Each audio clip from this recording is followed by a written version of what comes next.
Hello everybody, this is Michelle Fox and welcome back to The Simple Quilter. Today I'm going to be showing you how to make a spool block using selvages. But first I just wanted to talk to you a little bit about spools. Spools come in all different shapes and sizes, and at one time these inspired somebody to make a quilt block. So I just wanted to kind of show you all the different kinds of spools. These are antique spools, but they're so fun, and this spool block is going to be fun. If you've made a quilt with a spool block, or if you've ever made a spool block, tell me about it in the comments below. I'd like to know what you did, if you had difficulties with it, did you put something in the middle, have you ever done a selvage spool block? Okay, so just as these are different and have a large variety of shapes, colors, and sizes, the blocks I'm going to show you have that potential too. Now this is the block that I'm going to be showing you how to make. You know, if you've been watching my videos, you know that I really like selvages, and so the majority of the ones I'm going to show you today are Halloween themed. I thought, how appropriate, since that season's going to be coming up just pretty quickly. And then this is another one. Now this block is shorter than that other block I just showed you, the purple one, but the actual spool part is the same. And then here's just another one. I just put a border around it, but I thought those just turned out super cute. Now the wall hanging behind me is one that I've done in the past. I'll put a link below if you want to check out that video. Okay, so let's talk a little bit about the supplies you will need.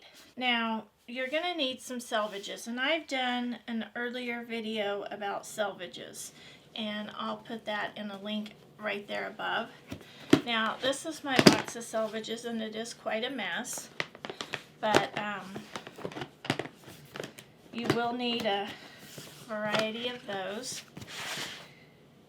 Now, some selvages have no print on them, and this one has a little fringe on it. Now when you sew, you're going to need to be sure you're not sewing on the fringe, that you're sewing on the fabric.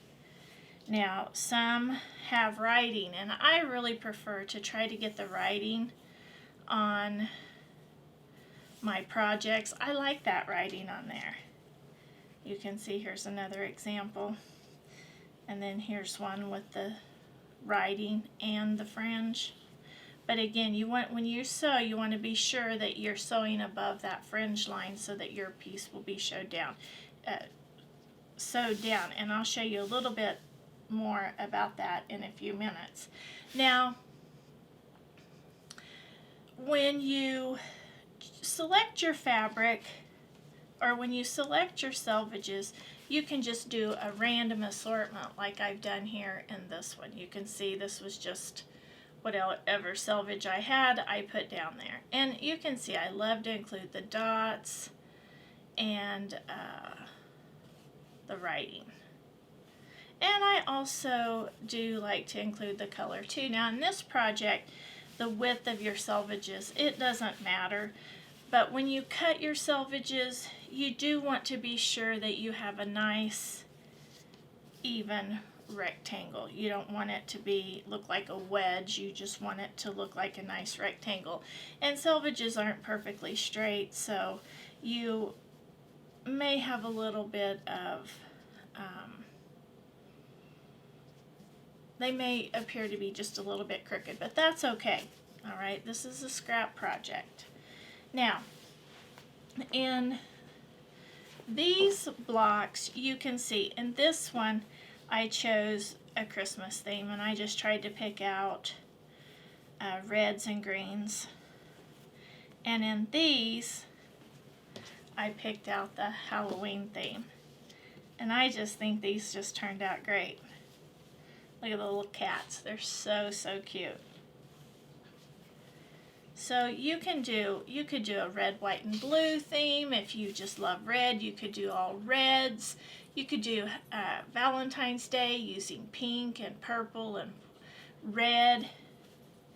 So you can just choose your color scheme. It can be anything you want. And again, when you cut these, they can be narrow or they can be thicker.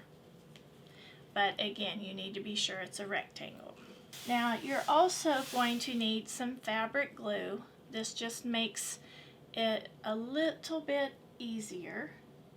You're going to need some muslin for the foundation for your selvages, because we're kind of making selvage fabric. That's going to be one of the first steps.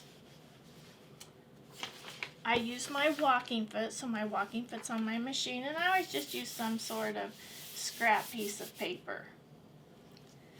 Okay, now the first thing you're going to do is cut your muslin. And this muslin is 6 3/4 by 9 1/4. And I've just provided a little bit extra so I can trim it down nicely. And again, you're going to want to press that good, and then you're just going to pick out your selvages. Now with this one, the other ones you saw that I did a Halloween theme or the Christmas one. Now this one I've picked out red, white, and blue pieces, and I'm just going to show you how this is going to go together. Okay, so again, here's your muslin piece. It's 6 3/4 by 9 1/4, and the only reason those are such odd sizes is because I'm going to trim them down. Now the first thing you do, you just pick a strip, and you're just going to run a light line of fabric glue across there.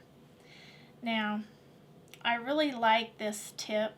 This tip was shared with me by a friend, and that just works out great. It was just kind of a game changer when it came to doing these pieces. And you're just going to put these on here. Now when I put the next one on there, I want to overlap it enough so that I can sew anywhere from 1/8 of an inch to 1/4 of an inch onto this bottom piece. So it'll be 1/8 of an inch to 1/4 of an inch away from this edge. And then as you can see, this piece is a little bit wider, which is just fine. They don't have to be the same size. Now, if you want to make them all the same size, you can do that. But that is not an absolute requirement. Right? And you're just going to keep doing this until your muslin is totally covered. And you're going to go clear to the top. So when you're finished, oh, and by the way, the paper is just to protect whatever surface you're gluing on. And the reason for this glue is just to hold it in place so you don't have to add a piece and sew, add a piece and sew, add a piece and sew. This allows you to arrange the entire thing the way you want and then sew. And it really does speed the process up. So then when you're finished, it should look something like this. Now this is the one that is Halloween oriented.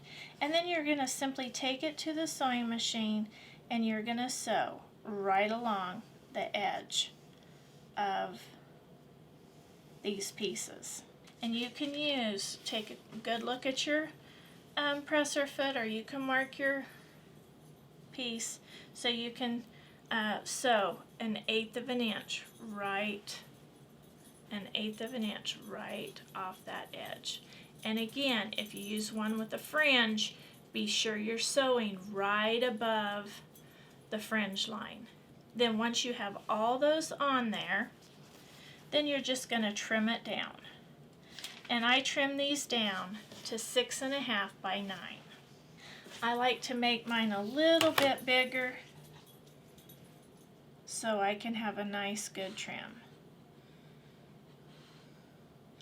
and get all those edges off.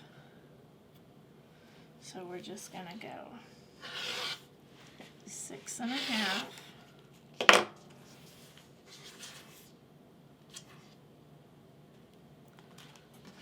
by 9.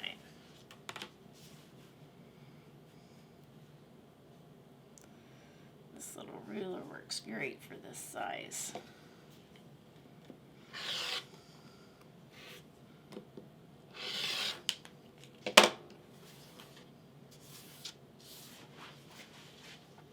Okay, then the next thing you're going to do is you're going to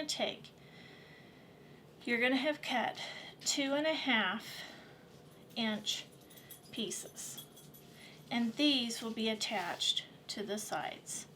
These are 2.5 by 9 inches. You're just going to put those on there, and you're going to sew it, and then you're going to press it.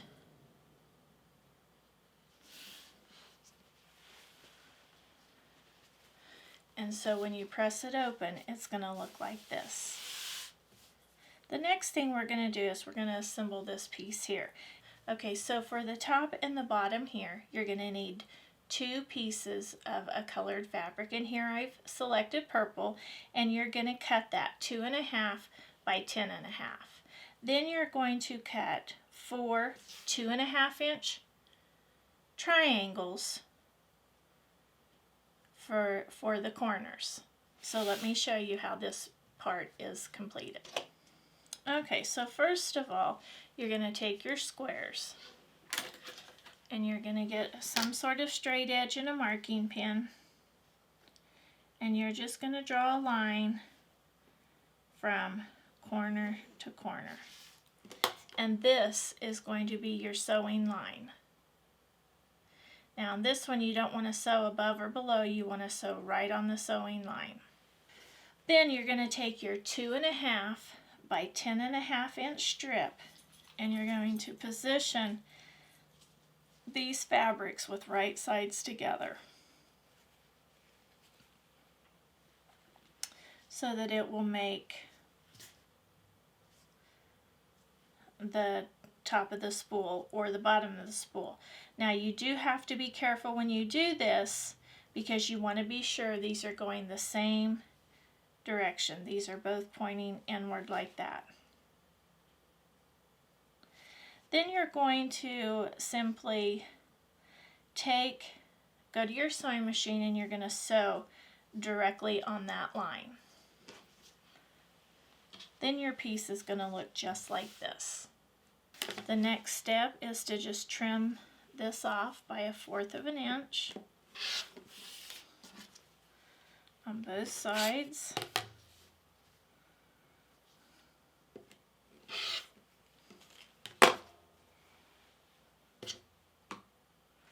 You're going to take that to your ironing board, and you're going to press those open. Okay, then when you have that pressed nice and flat, you're just going to take it, line it up with your piece here, and sew it on. Now, I've had a little difficulty. I'm not sure why. I've been trying to be super, super careful with this, with my points matching up. So if you struggle with this, you can take a little pencil, some sort of marking pencil, and you can mark 1/4 of an inch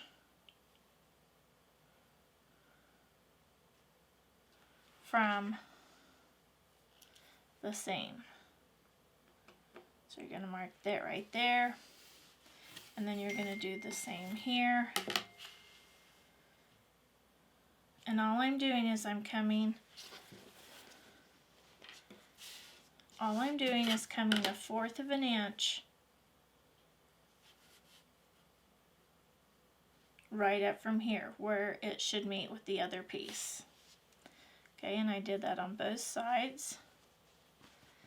And then of course here you can mark a 1/4 of an inch, and you can mark a 1/4 of an inch here, and then when you pin, you can make sure those line up, and that did help substantially. Okay, you're just going to pin that on there and then sew it, and then you'll flip it back, and you're going to do that on both sides, and your block will end up looking just like this. Now, in the comments below, don't forget to tell me about your experience with spool blocks, whether you like them, if you've made them, if you plan to make them in the future, if you have difficulty with them, what you did to work through that difficulty. I do hope you've enjoyed this video. If you have, please give me a thumbs up. Subscribe if you haven't. Please share with a friend, and as always, leave a comment. I love to get the comments, and I try to reply to each and every one. So until next time, have fun quilting.